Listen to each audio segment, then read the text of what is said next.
பிரகாரமான கோயில் அலங்காரம். அப்போ கோயில் அலங்காரத்தில் ஆண்டவருடைய அழகை நான் கோவிலில் காண வேண்டும். திருப்பாடல் 27:4. உமது திருவுளத்தை நான் அதில் இது பண்ண வேண்டும். அப்போ கோயில் கட்டுறதுக்கே 50 கோடி 75 கோடி கட்டுறாங்க அப்படின்னா, அப்போ அதை பராமரிக்கிறதுக்கு எவ்வளவு செலவாகும்? 5 ஆண்டுக்கு ஒரு முறை பராமரிக்கணும். அப்போ அந்த செலவில் பாதி ஆகும் பராமரிக்கிறதுக்கு. அப்போ அதை கணக்கு பண்ணி பாருங்க, எவ்வளவு செலவினம், மொத்த செலவினம். அந்த செலவை இவ்வளோ கோடி கணக்கில் செலவழிச்சதை, இந்த பணம் யார் பணம்? மக்கள் பணம் தான், வேற எங்கேருந்து வரல, மக்களிடமிருந்து பெறப்பட்ட பணம் தான்.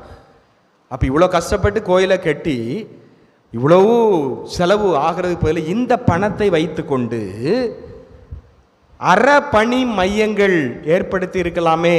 முதியோர் இல்லங்கள், தெருவோரத்தில் இருக்கக்கூடிய அனாதை குழந்தைகளுக்கான இல்லங்கள், மனநலம் பாதிக்கப்பட்டவர்களுக்கான இல்லங்கள். எத்தனை பேர் கண்டுகொள்ளாமல் தெருவில் இருக்கிறார்கள், பிச்சைக்காரர்களாக இருக்கிறார்கள். அவங்களெல்லாம் கூப்பிட்டு வச்சு ஒரு இல்லம் அமைத்து நாம் அவங்களுக்கு ஒரு சேவை மையம் அப்படின்னு வச்சிருந்தா அது காலகாலத்துக்கு இருக்குமே. ஆண்டவர் அதைத்தானே சொல்றாரு. மத்தேயு நற்செய்தி 25ஆம் அதிகாரம் 40வது வசனத்தில் வாசிங்க. மிக சிறியராகிய என் சகோதரர் சகோதரிகளுள் ஒருவருக்கு நீங்கள் செய்ததை எல்லாம் எனக்கே செய்தீர்கள். சின்னஞ்சிறிய சகோதர சகோதரிகளுக்கு நீ என்ன செய்யறியோ அதையெல்லாம் எனக்கே செய்த மாதிரி. அப்போ சின்னஞ்சிறிய சகோதர சகோதரிகளே ஆண்டவர் பிரசன்னமாக இருக்கிறார்.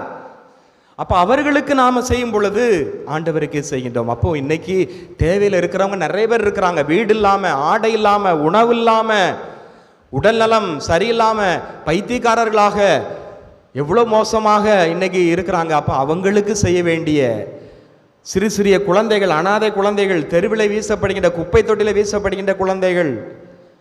அப்போ அப்படிப்பட்ட அறப்பணி மையங்கள், நிலையங்கள் ஏற்படுத்தப்பட வேண்டும்.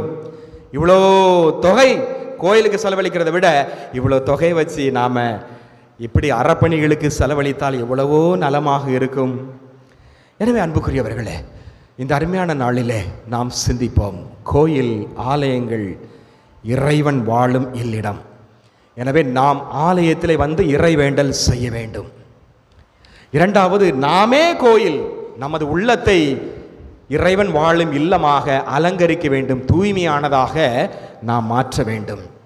மூன்றாவது, ஆலயங்களுக்கு நாம் அதிகமாக செலவழிக்கிறோம், ஆலயங்களை அலங்கரிக்கிறோம், உயர்ந்த கோபுரங்கள் எல்லாம் கட்டி அழகுபடுத்துகிறோம். அதைவிட நமது உள்ளத்தை அழகுபடுத்துவோம், ஆண்டவருடைய அன்பையும் அருளையும் பெறுவோம். அதற்கு தேவையான வரம்பேடு நாம் அந்த வழிபாட்டில் பங்கெடுப்போம். ஆமென்.